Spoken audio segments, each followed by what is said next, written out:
제6장.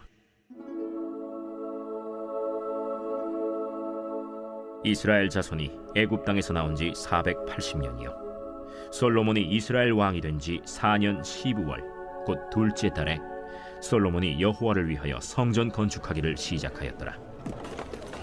솔로몬 왕이 여호와를 위하여 건축한 성전은 길이가 60규빗이요 너비가 20규빗이요 높이가 30규빗이며 성전의 성소 앞 주랑의 길이는 성전의 너비와 같이 20규빗이요 그 너비는 성전 앞에서부터 10규빗이며 성전을 위하여 창틀 있는 붙박이 창문을 내고 또 성전의 벽 곧 성소와 지성소의 벽에 연접하여 돌아가며 다락들을 건축하되 다락마다 돌아가며 골방들을 만들었으니 하층 다락의 너비는 5규빗이요 중층 다락의 너비는 6규빗이요 셋째층 다락의 너비는 7규빗이라.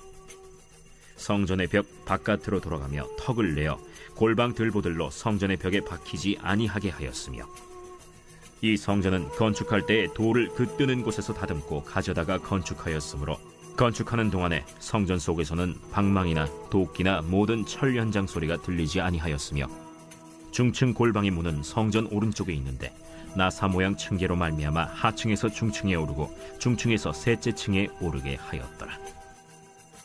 성전의 건축을 마치니라. 그 성전은 백향목 석가래와 널판으로 덮었고 또 온 성전으로 돌아가며 높이가 5규빗 되는 다락방을 건축하되 백향목 들보로 성전에 연접하게 하였더라.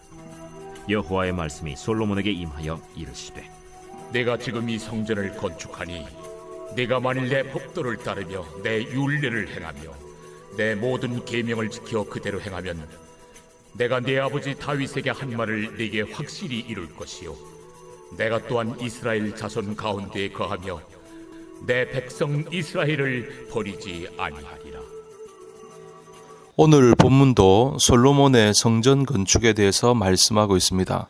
1절을 보시면 솔로몬이 여호와를 위하여 성전 건축하기를 시작하였더라. 어떤 건축물에든지 그 건축을 시작할 때에는 설계도가 필요합니다. 솔로몬이 성전을 건축할 때에도 설계도가 있었습니다. 그렇다면 성전을 건축하는 솔로몬은 성전 설계를 어떻게 했을까요? 자신이 했습니까? 그렇지 않습니다. 만일 솔로몬이 자신의 지혜를 믿고 그 지혜를 따라 성전을 지었다면 그 건축물이 아무리 아름답고 영광스러워도 하나님은 그것을 성전으로 인정하지 않으셨을 것입니다. 솔로몬이 지은 성전은 하나님의 명령에 따라 지은 것입니다. 역대상에서 보면 다윗이 그 모든 식양과 성신의 가르치심을 따라 솔로몬에게 전해주었다고 나와 있습니다. 다시 말해서 솔로몬은 하나님이 명한 말씀을 따라 성전을 건축했다는 것이죠. 그래서 고고학자나 종교학자들조차도 이스라엘의 성전 구조가 애굽이나 바벨론, 그리스인들이 세운 우상의 정각들과는 그 구조가 닮은 것이 없다고 인정을 하고 있습니다. 그렇습니다. 솔로몬 성전은 오직 하나님이 계시해 주시고 가르쳐 주신 하늘의 모형대로 건축이 되었던 것입니다. 그러므로 본문에서 솔로몬이 여호와를 위하여 성전을 건축했다는 것은 하나님의 말씀에 따라 성전을 건축했다는 것을 말해주는 것이기도 합니다. 우리는 이러한 사실을 통해서 우리가 하나님을 위하여 살아간다면 하나님의 방법대로 살아야 하고 범사의 모든 계획과 행사가 다 하나님의 말씀에 기초해야 함을 배우게 됩니다. 이 같은 가르침은 성전을 짓는 솔로몬을 통해서만이 아니라 우리 주님의 삶을 통해서도 다시금 확인이 됩니다. 우리 주님은 한 번도 성부 하나님의 뜻에 반하여 자신의 뜻대로 행하신 적이 없습니다. 그러므로 주님은 이렇게 말씀하십니다. 너희는 인자를 든 후에 내가 그인 줄을 알고 또 내가 스스로 아무것도 하지 아니하고 오직 아버지께서 가르치신 대로 이런 것을 말하는 줄도 알리라. 실로 주님은 모든 것들을 자의로 행치 아니하고 성부의 뜻을 따라 행하셨습니다. 성경에 약속된 그대로 오셔서 성경에 기록된 것처럼 십자가에 높이 달리셨고 모든 것을 다 이루셨다라고 말씀하기까지 오로지 아버지의 뜻을 따라 모든 것을 행하셨습니다. 이렇게 그리스도께서 하나님의 방식대로 모든 일을 이루셨듯이 그리스도를 따르는 우리도 그분의 본을 따라야 합니다. 만일 우리가 하나님의 이름을 빙자해서 어떤 큰 일을 이루었다 해도 거기에 하나님의 방법이 사용되지 않았다면 그 일이 아무리 대단하고 큰 일이라 해도 결코 그것은 하나님을 위한 일이 될 수가 없습니다.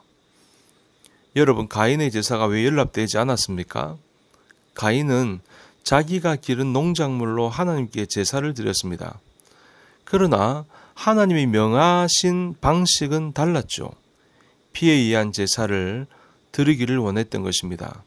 결국은 자기 방식대로 드리다가 잘못된 제사를 드리게 되었고 결국 하나님으로부터 멀어지게 되었던 것입니다. 사울도 마찬가지입니다. 하나님의 명령에 따라 아말렉을 쳐서 멸해야 했습니다. 그런데 왜 사울이 하나님으로부터 외면을 당했습니까? 하나님은 분명히 아말렉을 다 죽이라고 했는데 사울은 왕을 살려두고 또 보기에 좋은 짐승들까지 살려둔 것입니다. 하나님의 명령보다는 자신의 생각대로 전쟁을 했던 것이죠. 결국 하나님의 방식이 아닌 사람의 방식대로 하다가 결국 외면을 당한 것입니다. 그러니까 이미 가르쳐 주신 하나님의 말씀을 무시했기 때문이 아닙니까? 그러므로 여러분, 하나님의 일은 그 목적만 이룬다고 해서 인정과 칭찬을 받는 것이 아닙니다. 그 과정도 방식도 하나님이 가르쳐 주신 방식대로 되어져야 인정을 받는 것입니다. 그것이 하나님을 진정으로 위하는 길입니다. 부디 여러분 모두가 하나님을 위해서 하나님의 방식대로 하나님의 일을 행하는 신실한 일꾼들이 다 되시기를 주님의 이름으로 간절히 축원합니다.